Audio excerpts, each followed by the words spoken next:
Yunus Emre Enstitüsü'nde ünlü yazar ve tarihçi Diana Darke'nin son kitabı İslamesque üzerine çok etkileyici bir konuşma gerçekleştirdi. İspanya, Sicilya ve Kuzey Afrika'dan Batı Avrupa'ya yayılan İslam mimarlık tekniklerinin hem yapısal hem de estetik anlamda dönüştürücü bir etkisi olduğunu savunan Darke, Romanesk mimarinin aslında İslamik olarak adlandırılması gerektiğini belirtti.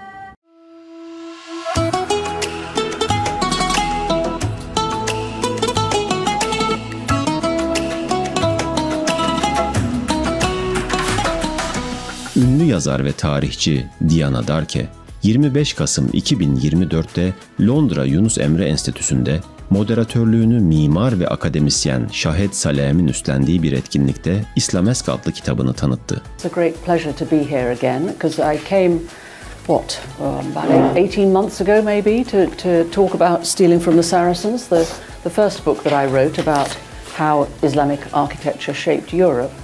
And at that time, I didn't have any plans to write another book on the subject at all.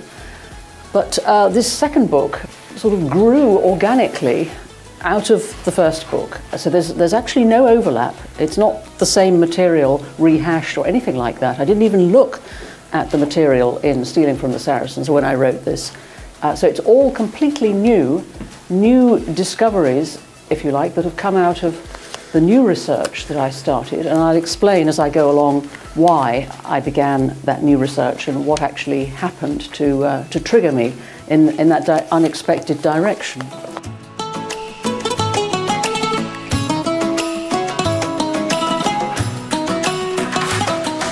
Etkinlikte İslam ve Batı mimarisi arasındaki derin bağlar ve kültürel etkileşimler ele alındı. Darke, Romanesk mimarinin kökenlerine dair çarpıcı bir perspektif sunarak bu dönemin Batı'nın mimari gelişiminde temel oluşturduğunu vurguladı. Mont Saint-Michel, Pisa Kulesi, Durham Katedrali gibi eserlerin tasarım yeniliklerinin İslam dünyasından esinlendiğini belirtti. You may remember that Stealing from the Saracens is essentially the Islamic backstory of Gothic architecture, and that's the dome of St. Paul's Cathedral is the front cover, because Christopher Wren, the architect of St. Paul's, said that he used Saracen vaulting in the dome of St. Paul's because it was the best. End of story. You know, you're going to go for the best. You've been commissioned to do a massive prestige project. You're going to always use the best. And that's a kind of theme, really, that you can follow through.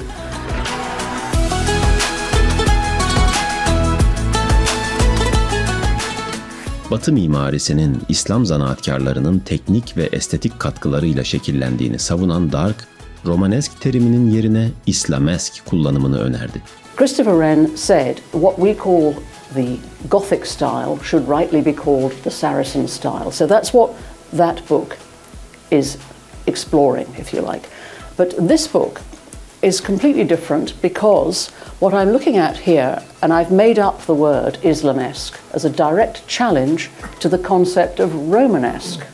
Because Romanesque architecture is what in European art history language comes before Gothic. You know, they like to have these neat labels that first you have the Romanesque and then you have the Gothic, as if it's sort of nice little compartments like that, which of course it isn't at all. But so in the broadest possible way, Islamesque is a challenge to Romanesque, and it's giving the Islamic backstory of what gets called Romanesque. Etkinlikteki soru-cevap bölümünde katılımcılar kültürel etkileşimlerin günümüz mimarisine etkilerini ve bu etkilerin politik anlamlarını tartıştı. Thank you so much, Diana, for a fascinating presentation. I was just curious, most of the buildings you showed presentation, they were religious buildings like cathedrals. There were some palaces in Sicily. But in your research, did you find any examples of these artisans working on any palace or cathedrals or even like civic buildings in Britain generally? I just got the sense that, was it because that they were Arabs and Muslims that they were hired to just work on religious buildings as opposed to the secular buildings? No. They were hired for all the prestige projects. So yes, castles, palaces as well. It's just they're not as recognisable. Although, frankly, the Tower of London is an example, and I, show a picture of that in the book. There are over 150 pictures in the book actually that explain, you know, what is Islam. And people would say, what's possibly Islamic about the Tower of London?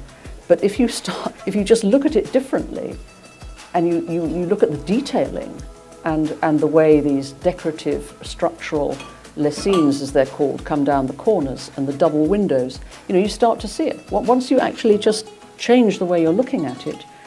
So yes, it's all buildings. The only reason I've chosen cathedrals is because they tend to be more familiar to people, and so they recognise them more. That's all. Thank you so much. This has been so enlightening. I just wanted to ask just two things. How receptive have people been to perhaps other experts who know a lot about this but have previously misattributed some of these features as Norman when hearing your work? And then the other question was just, does the 8-pointed star represent anything specific in Islam?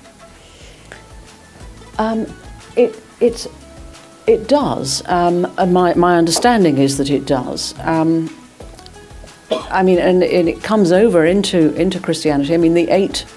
I mean, I'd be interested to hear your view on this actually too, because I mean, it's another one of these archetypal symbols. It goes, the first place that it's seen, as far as I could discover, is actually in Assyrian sculpture as the symbol of Ishtar. So it's beside the symbol. It's beside Ishtar as a sort of sacred symbol, a sort of protection.